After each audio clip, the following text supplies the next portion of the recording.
கர்த்தருடைய பரிசுத்த நாமத்திற்கு மகிமை உண்டாவதாக. இந்த அருமையான தருணத்தில் கிறிஸ்துவின் நாமத்தினாலே உங்களை சந்திப்பதில் மிகுந்த மகிழ்ச்சியான நாள். ஒரு காரியத்தை குறித்து தியானிக்க போகிறோம். சங்கீதம் 66 1வது வசனம் வாசிக்கலாமா? இது ராக தழுவனுக்கு ஒப்பிக்கப்பட்ட சங்கீதமாகிய பாட்டு. பூமியின் குடிகளே, நீங்கள் எல்லோரும் தேவனுக்கு முன்பாக கம்பீரமாய் பாடுங்கள். ஆமீன். ஹல்லேலூயா. கர்த்தருடைய பிள்ளைகளே, யாரை கூப்பிட்டு சொல்றாருங்க? பூமியின் குடிகளே. பரலோகத்தை பார்த்து சொல்லல, நம்மை பார்த்து சொல்லுகிறார். பூமியின் குடிகளே, நீங்கள் எல்லோரும். ஆமேன். ஒருத்தர் விடாம அப்படிங்கிறார். எல்லோரும் நாங்க ஒருத்தர் விடாம அப்படிங்கிறார். இந்த பூமியை உருவாக்கும் பொழுது ஆண்டவர் ஒரு நோக்கத்தோடு தான் உருவாக்கினார். இந்த பூமியில ஜனங்கள் என் துதியை சொல்லி வருவார்கள், அதுதான் அவருடைய நோக்கமே. ஆனா பிசாசானவன் இறங்கி அதை மட்டும்தான் எடுத்துட்டு போயிட்டான். துதியை சொல்ல விடாம ஜனங்களை திருப்பிட்டான். அதுதான் அவன் செய்த மெயின் ஒர்க். அப்ப இன்னைக்கு கர்த்தருடைய பிள்ளைகளே, நீங்களும் நானும் திரும்ப அவருடைய அந்த அந்த அவருடைய தரிசனத்துக்கு நம்ம வந்துடணும். அவர் என்ன தரிசனத்தோடு என்ன நோக்கத்தோடு இந்த பூமியை உண்டாக்கினாரோ அந்த தரிசனத்துக்கு நேரம் நீங்களும் நானும் வந்துடணும். அப்ப அதுதான் இங்க சொல்லி கொடுக்குறாங்க. நீங்கள் எல்லோரும் தேவனுக்கு முன்பாக கம்பீரமாய் பாடுங்கள். யாருக்கு முன்னாடி பாடணும்? தேவனுக்கு முன்பாக. நிறைய பேர் நடிகர்களை பத்தி பாடுறாங்க, தலைவர்களை பத்தி பாடுறாங்க, இல்ல தேவ மனுஷர்கள் ரட்சிக்கப்பட்டு அதெல்லாம் விட்டுட்டு தேவனை புகழ்ந்து பாடவும் வந்துட்டாங்க இல்லையா? அப்ப இன்னைக்கு கர்த்தருடைய பிள்ளைகளை தேவனுக்கு முன்பாக எப்படி பாடணுமா? கம்பீரமாய் பாடுங்கள். ஆமென். அல்லேலூயா. இன்னைக்கு அவருக்கு முன்பாக நில்லுங்க. ஒவ்வொரு நாளும் அதிகாலையில அவருக்கு முன்பாக வந்து நின்று, என்னை பூமியில நீங்க வாழ வைத்து கொண்டிருப்பதற்காக நன்றி என்று சொல்லி அவர் முன்பாக நின்று கம்பீரமாய் பாடுங்கள். பாடும் பொழுது தாழ்வு மனப்பான்மையோடு பாடாதீங்க. நான் பாவி, என்கிட்ட ஒண்ணும் இல்லை, நான் வெறுமையா இருக்கிறேன் அப்படி சொல்லி பாடாதீங்க. துதி எடுக்கும் பொழுது எப்படி துதித்து பாட வேண்டும்? கர்த்தாவே, நிர்வாணங்களை உண்டாக்கினீர், பூமியை உண்டாக்கி இருக்கிறீர், சர்வ சிருஷ்டியை உண்டாக்கினீர், ஒருவரே அப்பா, உடைய மகத்துவங்களுக்கு அளவில்லை அப்படின்னு அவரை பாடும்பொழுது எப்படி பாடணும்? கம்பீரமா பாடணும். அவரை சொல்லும் பொழுது எப்படி துதித்து சொல்லணும்? கம்பீரமாய் துதித்து சொல்லணும். அதுதான் கர்த்தர் எதிர்பார்க்கிறார். அப்ப இந்த நாளிலே உங்க பாடலும் உங்க துதியும் கம்பீரமா இருக்கணும்னு வேதம் அநேக இடங்கள் எழுதி வைத்திருக்கிறது. அப்படி கம்பீரமா பாடினவங்க தோற்று போனதே கிடையாது. அப்படி ஆராதிச்சவங்க ஒரு நாள் வெட்கப்பட்டது கிடையாது. அப்படி கம்பீரமா நின்றவர்கள் எந்த இடத்திலும் தலை குனிந்தது கிடையாது. ஆமேன். பாருங்களேன், ஷாத்ராக், மேஷாக், ஆபேத்நேகோ அவங்க 3 பேரும் என்ன செய்தாங்கங்க? கொண்டு போயிட்டு அந்த பொற்சிலைக்கு முன்னாடி நின்று கிண்ணறம், நாகசுரம், வீணை, தம்புரு, எக்ஸ்ட்ரா இதெல்லாம் வாசிக்க நீங்க என்ன செய்யணுமா? விழுந்து வணங்குகள், அதாவது துதி செலுத்துங்க அப்படின்னு அந்த நாட்டு ராஜா சொல்றாரு. ஆனா அவங்க சொல்றாங்க, நாங்கள் ஆராதிக்கிற தேவன், நாங்கள் இடைவிடாமல் ஆராதிக்கிற தேவன் எங்களை தப்பு வைப்பார் அப்படின்னு என்னங்க கம்பீரமா பாடிக்கிட்டு இருக்காங்க. ஒவ்வொரு நாளும் இடைவிடாமல் ஆராதிக்கிற தேவன் எங்களை தப்பு வேற. அப்படி தப்பு வைக்கலன்னா கூட நீ நிறுத்தின பொற்சிலை நான் வணங்க மாட்டோம், நாங்கள் வணங்க மாட்டோம் என்பது ராஜாவை உமக்கு தெரிய கடவுது. அவருக்கே ஆர்டர் கொடுக்குறாங்க பாருங்க. அப்ப ராஜாக்களுக்கு முன்பாக நின்று பேசுகிற தைரியத்தை எது கொடுக்குங்க? நீங்க கம்பீரமா பாடுகிற பாடல் மூலமாக, அந்த அந்த அபிஷேகத்தின் மூலமாக உங்களுக்கு உண்டாகும் ஒரு தைரியத்தை கர்த்தர் உங்களுக்கு தருவார். நீங்க பயப்படாதீங்க. உங்க வாழ்க்கையில எதுக்கோ பயந்துட்டு இருக்கீங்க. நான் என்ன செய்ய போறேன், என் வாழ்க்கையின் அடுத்த கட்டம் என்ன, நான் என்ன செய்யலான்னு கர்த்தர் எனக்கு வச்சிருக்கிறான்னு தெரியல, நான் அடுத்த ப்ராசஸ் எனக்கு என்ன, என் பிள்ளைகளுடைய அடுத்த ப்ராசஸ் என்ன, என் குடும்பத்தின் அடுத்த ப்ராசஸ் என்ன, ஊழியத்தின் அடுத்த ப்ராசஸ் என்ன, நீங்க கேட்டுட்டு இருக்கீங்க இல்லையா? ஒன்னே ஒண்ணு செய்யுங்க. அவர் சமூகத்தில் எல்லாவற்றையும் விட்டு கம்பீரமா துதிக்க ஆரம்பிங்க, கம்பீரமா பாட ஆரம்பிங்க. அப்பொழுது உங்களுக்கான விடுதலை பரத்துல இருந்து இறங்கி வந்துடும். எல்லாத்தையும் மறந்துருங்க. ஆனா ரொம்ப ஈஸி கிடையாது. இந்த பாடுகளுக்கு மத்தியில் இருக்கும் பொழுது அதெல்லாம் விட்டுட்டு நம்ம துதிக்கிறது ரொம்ப ஈஸி கிடையாது. ஆனா கர்த்தருடைய பிள்ளைகளே, ஒன்று கற்றுக்கொள்ளுங்கள். நீங்க துதிக்க நீங்க கம்பீரமா பாட இதெல்லாம் உங்களை விட்டு ஓடி போயிடும். உங்க பயம், உங்களுடைய நினைவுகள், உங்களுடைய எண்ணங்கள் எல்லாம் உங்களை விட்டு ஓடி போயிடும். அந்த அந்த நிலைக்குள்ள கர்த்தர் உங்களை கொண்டு போய் நடத்தணும்னு நான் ஜெபிக்கிறேன். ஆமென். அல்லேலூயா. அந்த நாள்ல கர்த்தர் உங்க கூட பேசியிருக்கிறார். பூமியின் குடிகளே, நீங்க எல்லோரும் அவருக்கு முன்பாக கம்பீரமாய் பாடும் பொழுது பெரிய விடுதலையை நம்ம பெற்றுக்கொள்வோம் என்று விசுவாசித்து பாடலாம். நிச்சயமா உங்களை கர்த்தர் உயர்த்துவார். ஆமென். அப்ப பாருங்க, இந்த நாள்ல இந்த செய்தி உங்களுக்கு பிரயோஜனமா இருக்கும் விசுவாசிக்கிறேன். ஜெபிக்கலாமா? நல்ல தெய்வம், இந்த நாளில் பரிசுத்த ஆவியானவர் எங்க கூட இருக்கிறீங்கப்பா. அந்த ஷாத்ராக், மேஷாக், ஆபேத்நேகோ கம்பீரமா நின்னாங்கப்பா, தைரியமா இருந்தாங்க. கர்த்தருக்கு முன்னமாக பாடுவது மட்டும்தான், துதிப்பது மட்டும்தான், வணங்குவது மட்டும்தான், ஆராதிப்பது மட்டும்தான் எங்க வேலைன்னு சொன்னாங்கப்பா. அப்ப அக்னி சூளையில போடப்பட்ட போது கூட கர்த்தர் 4ஆம் ஆளாய் நீ நின்று விடுதலை கொடுத்தீங்களே, அப்படியே இதை கேட்கிற ஒவ்வொரு பிள்ளைகளுடைய வீட்டுக்குள்ள விடுதலை இறங்குவதாக, அவங்க பிரச்சனையில விடுதலை இறங்குவதாக, அவங்க பயத்துக்குள்ள விடுதலை இறங்குவதாக, அவங்க நினைவுகளுக்குள்ள விடுதலை இறங்குவதாக இந்த நாளிலே அந்த விடுதலையை கொடுத்து பிள்ளைகளை ஆராதிக்க வைங்க, ஜெபிக்க வைங்க. தொடர்ந்து ஆசீர்வதி. அதை கேட்க போகிற ஒவ்வொரு பிள்ளைகளையும் ஆசீர்வதி. கிறிஸ்து நாமத்தில் பிதாவே. ஆமென். God bless you all. கிறிஸ்துவில் பிரியமானவர்களே, இந்த நாளுக்கென்று தேவன் நமக்கு அருளியிருக்கிற ஜீவ வார்த்தை ஏசாயாவின் புஸ்தகம் 59வது அதிகாரம் 19வது வசனம். வெள்ளம் போல் சத்துரு வரும்பொழுது கர்த்தருடைய ஆவியானவர் அவனுக்கு விரோதமாய் கொடியேற்றுவார். எனக்கு அருமையான சகோதர சகோதரிகளே, இன்றைய நாள் கர்த்தர் உங்களின் தேவைகள் எதுவாக இருந்தாலும் அவற்றை ஆச்சரியமாய் சந்திக்கும்படி தடைகளை உடைத்து வெற்றியின் பாதையில் நடத்தி செல்லுகின்ற நாளாய் வாக்கு பண்ணி ஆசிர்வதித்து இருக்கின்றார். இன்றைக்கும் அநேகரின் வாழ்க்கையில் பல தேவைகளுக்காகவும் ஆசிர்வாதங்கள் நன்மைகளுக்காகவும் சுகத்திற்காகவும் அற்புதங்களை காணும்படிக்காகவும் நீண்ட நாள் காத்திருப்பீர்கள். அதற்கான முயற்சி செய்த இடத்திலிருந்து நல்ல பதிலுக்காகவும் நன்மைகளுக்காகவும் காத்திருந்து காத்திருந்து பதிலேதும் வராமலும் நன்மைகள் ஏதும் காண முடியாமல் இனிமேல் இது நடக்குமா, முடியுமா என்ற கேள்விகளுடன் எதிர்பார்ப்புகளுடன் கலங்கிய இருதயத்தோடு காத்திருப்பீர்களானால் இன்றைக்கு கர்த்தர் சொல்லுகின்றார், ஆச்சரியமாய் உங்கள் தேவைகளை நான் சந்திப்பேன் என்றும் நீங்கள் எதிர்பார்த்திருக்கின்ற இடத்திலிருந்து நல்ல பதிலையும் எதிர்பாராத இடத்திலிருந்து நன்மைகளையும் இன்றைக்கு கேட்பீர்கள், பெற்றுக் கொள்ளுவீர்கள் என்று வாக்கு பண்ணுகின்றார். வார்த்தையை விசுவாசியுங்கள், ஆசிர்வாதங்களை பெற்றுக் கொள்ளுவீர்கள்.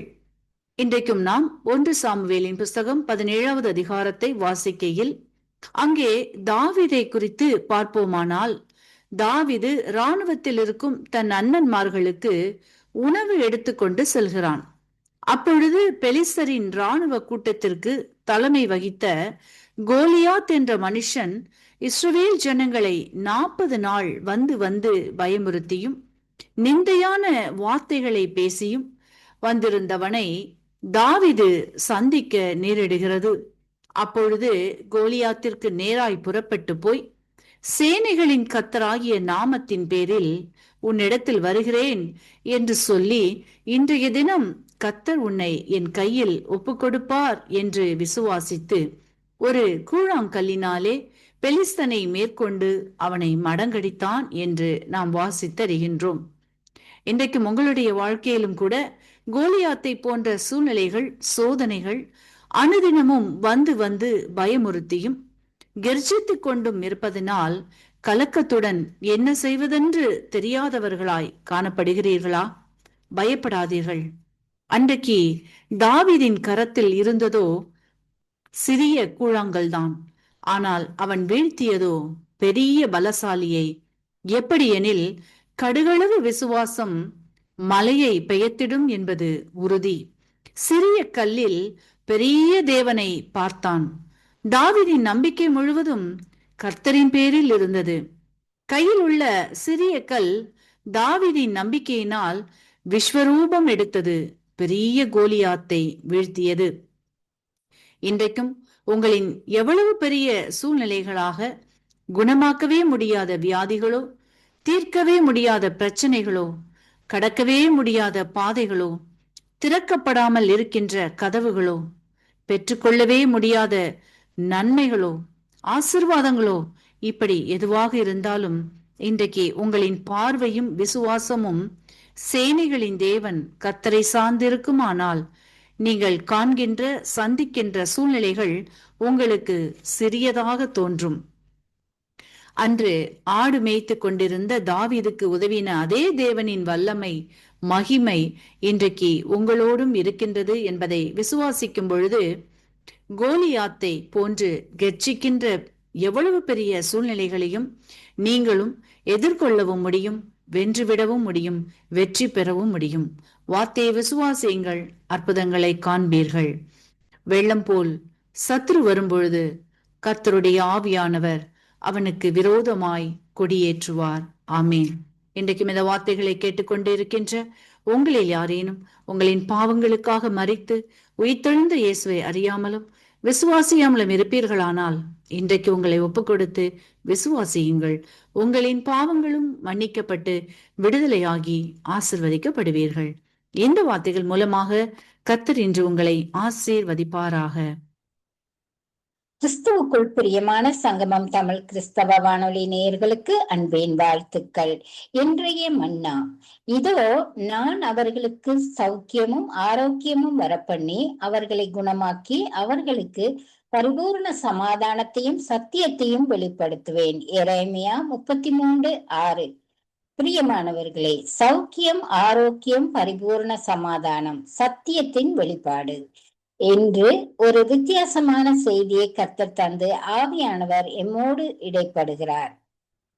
தேவன் தம்மை போலவே எம்மை சிருஷ்டித்தார் என்று தேவனுடைய வார்த்தை சொல்லுகிறது. ஆனால் ஏதேன் தோட்டத்தில் சர்ப்பத்தின் மூலம் சாத்தான் ஏவாளிடம் என்ன சொல்கிறான் என்பதை பாருங்கள். அப்பொழுது சர்ப்பம், நீங்கள் இந்த கனியை புசித்தால் தேவர்களைப் போலாகி விடுவீர்கள் என்று தந்திரமாக வஞ்சிக்கின்றான். இப்போது உங்களை தேவன் தரக்குறைவாக சிருஷ்டித்துள்ளார். இந்த கனியை சாப்பிட்டால் தேவனைப் போல உயர்ந்த தரத்திற்கு வந்து விடுவீர்கள் என்று கூறுகிறான். அந்த இடத்தில் ஏவாள் இப்படி சொல்லி இருந்தால், தேவன் தம்மை போலத்தான் எம்மை உருவாக்கியவர், ஆகையால் நாங்கள் வேறொன்றாக மாற தேவையில்லை என்று அவர்கள் வஞ்சிக்கப்படாமல் இருந்திருப்பார்கள். ஆதாமும் ஏவாளும் வஞ்சிக்கப்பட்டார்கள். ஆனால் நாங்கள் எப்படி தேவனுடைய வார்த்தையின் வல்லமையை சுதந்திரிக்கிறோம்? இயேசு கிறிஸ்து உங்களுக்கு சௌக்கியம், அதாவது ஆரோக்கியம், வியாதியிலிருந்து நிரந்தர சுகமும் சத்தியமும் சமாதானமும் கொடுத்துள்ளார்.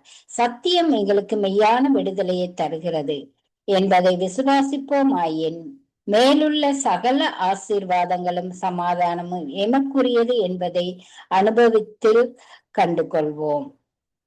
வார்த்தையின் வல்லமையை விசுவாசித்து ஆரோக்கியத்தையும் தேவ சமாதானத்தையும் வல்லமையான இயேசுவின் நாமத்தினாலே நாங்கள் சுதந்திரித்துக் கொள்வோம். கர்த்தர் தாமே இந்த வார்த்தைகளை கொண்டு உங்கள் ஒவ்வொருவரையும் நிறைவாக ஆசீர்வதிப்பாராக. ஆமேன். God bless you. இன்றைய வேத வார்த்தை இன்றைய நாளிலும் 18ஆம் தேதி ஜூன் மாதம் வியாழக்கிழமை 2026 ஆண்டு.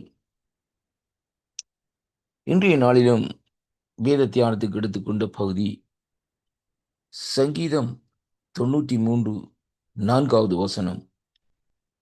திரளான தண்ணீர்களின் இரைச்சல்களை பார்க்கிலும் சமுத்திரத்தின் வலிமையான அலைகளை பார்க்கிலும் கர்த்தர் உன்னதத்திலே வல்லமை உள்ளவர் என்று இந்த நாட்களிலே வார்த்தை இந்த நாட்களிலே சொல்லுகிறதை பார்க்கிறோம். அன்பு பிள்ளைகளே, இந்த வேத பகுதியிலே பார்க்கிற வேளையிலே வேதம் சொல்லுகிறது, திரளான தண்ணீர்களின் இரைச்சல்களை பார்க்கிலும் சமுத்திரத்தின் வலிமையான அலைகளை பார்க்கிலும் கர்த்தர் உன்னதத்திலே வல்லமை உள்ளவர். அப்படியானால் கர்த்தரால் கூடாத காரியம் ஒன்றுமே இல்லை என்பதைத்தான் இன்றைக்கு நாங்கள் அறிந்து கொள்ளக்கூடியதாக இருக்கிறது. அருமையான அன்பு சகோதர சகோதரிகளே, சமுத்திரத்திலே நாங்கள் இந்த நாட்களை பார்க்கிறோம். அங்கே திரளான தண்ணீருடைய இரைச்சல்களை இந்த நாட்களிலே காணக்கூடியதாக இருக்கிறது. அதனுடைய வலிமையான அலைகளையும் இந்த நாட்களிலே நாங்கள் காணக்கூடியதாக இருக்கிறது.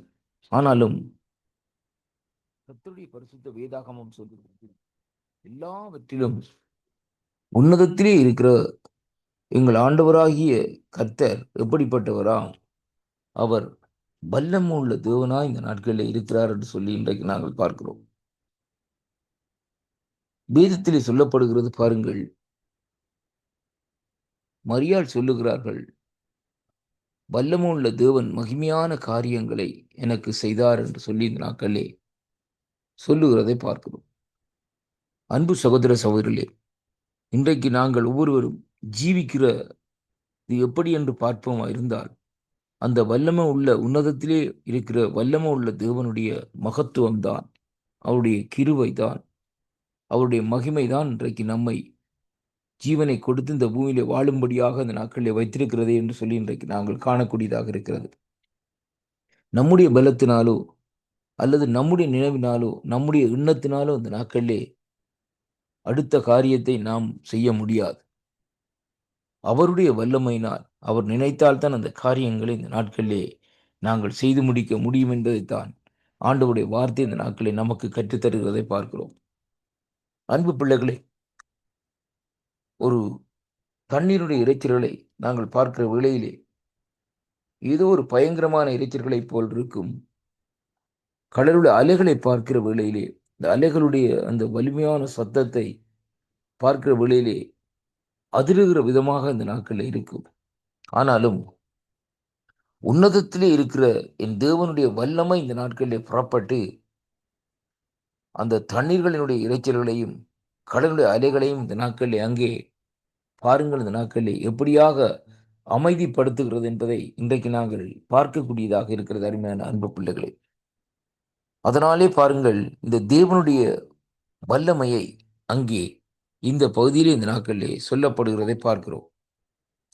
தேவனுடைய வல்லமை இந்த பூமியிலே இந்த நாட்களிலே விளங்குகிறதையும் மனுஷர்களுக்குள்ளே இந்த நாட்களிலே அந்த காரியங்கள் விளங்குகிறதையும் இன்றைக்கு நாங்கள் உணரக்கூடியதாகவும் காணக்கூடியதாகவும் இந்த நாட்களிலே இருக்கிறதை பார்க்கிறோம். எப்படி என்றால், வல்லமுள்ள தேவன் இந்த பூமியிலே அசைவை ஏற்படுத்துகிறார். பூமியிலே இந்த நாட்களிலே பாருங்கள், ஒவ்வொரு காரியத்தையும் ஒவ்வொரு காலநிலைகளையும் இந்த நாட்களிலே அவரே நிர்ணயித்து இந்த நாட்களிலே அனுப்பி கொண்டே இந்த நாட்களிலே இருக்கிறார் என்பதை அங்கே காணக்கூடியதாக இருக்கிறது.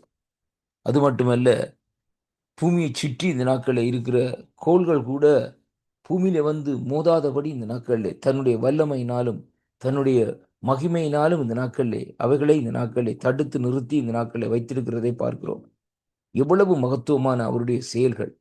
அவர் சொன்னால் ஆகும், கட்டளையிட்டால் நிற்கும் என்று வேதம் சொல்லுகிறபடி இந்த நாட்களிலே இந்த வார்த்தைகளை நாங்கள் சற்று பார்க்கிற வேளையிலே அந்த வல்லமுள்ள மகத்துவமான தேவன் நம்முடைய வாழ்க்கையிலே மகிமையான காரியங்களையும் வல்லமுள்ள காரியங்களையும் இந்த நாட்களில் அங்கே செய்ய வல்லவராய் இருக்கிறார் என்பதைத்தான் இந்த வார்த்தையோட கற்றுக்கொள்ளக்கூடியதாக இருக்கிறது.